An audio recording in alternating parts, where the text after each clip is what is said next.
we're going to learn about something known as the water cycle. So we know water is all around us, isn't it? It's in our oceans, it's in our lakes, it's in our rivers, it's in our swimming pools, it's even in our showers. Water's everywhere. Did you know that water actually covers 71% of the Earth's surface? That's a lot of water. But have you ever thought about where does that water come from? How does it get there?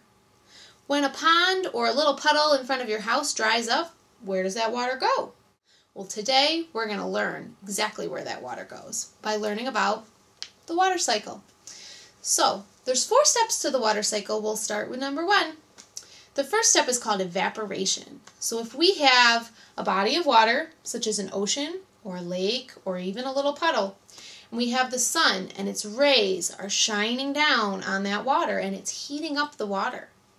When it heats up that water, it's going to turn it into something known as water vapor or steam, which is clear and you can't really see it, but it's going to turn that water into water vapor, and that water vapor is going to rise up and it's going to go up into the sky. It's going to evaporate into the sky, and that's known as evaporation. So step 2, once that water that evaporated off of the ocean or the lake, once that water that evaporated gets up to the sky, it's going to meet some really, really cold air. Because believe it or not, up in the clouds, that air is really pretty cold. So when that water vapor meets that cold air, it's going to condense. And that means it's going to turn back into a liquid form of water. And that's called condensation.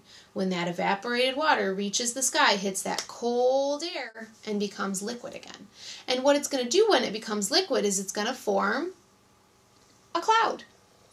And the third step, it happens when the clouds get a lot of water in them and they get too heavy and they can't hold all that water. So what's going to happen is that cloud's going to release some of that water and it's going to precipitate down to the earth, either in the form of rain or snow or hail, which is ice. So when those clouds get really, really heavy and really full of water, they need to release some of it down to earth. And it's going to do that by raining or precipitating. So then once all that water that's precipitated gets down to the earth, where's it going to go? Well, there's a couple places it could go. First, it could go into the soil and get absorbed into the soil on the ground. And that's going to help the animals and the plants drink. That's going to be their drinking water and their nutrients. And then it could also go back into the oceans and the lakes and the ponds and the rivers that it came from. And the third thing it can do is it can land on the soil and then it can kind of roll over the soil to make its way to the lake or the ocean. So we have 4 steps in the process. And that last step is called collection. When the water comes back into the soil or back into the ocean, that's called collection. So we're going to review these 4 steps. We're going to use our diagram here of the water cycle.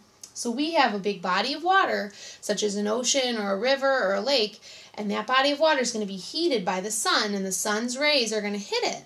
And it's going to turn some of that water into water vapor. And the water vapor is going to evaporate up into the sky. And when it gets up into the sky, it's going to hit that really cold air, and it's going to condense. And it's going to turn back into a liquid water and form clouds.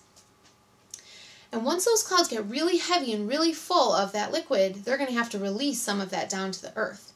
So some of that liquid water is going to fall from the clouds and it's going to precipitate down to the earth. And it can either be in rain, snow, hail, sleet. It can be in a bunch of different forms.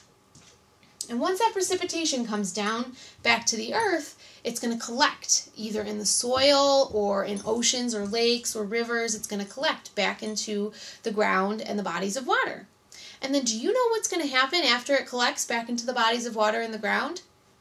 You got it. The entire process of the water cycle is going to repeat all over again. Because you know what? It's a process that's continually repeating. It's a cycle, and it repeats every day. So next time you're going swimming in the lake or in your swimming pool, or you're simply standing outside in a rainstorm, think to yourself, where did this water come from? How did it get here? And where's it going to go next? Thanks for listening. That's the water cycle.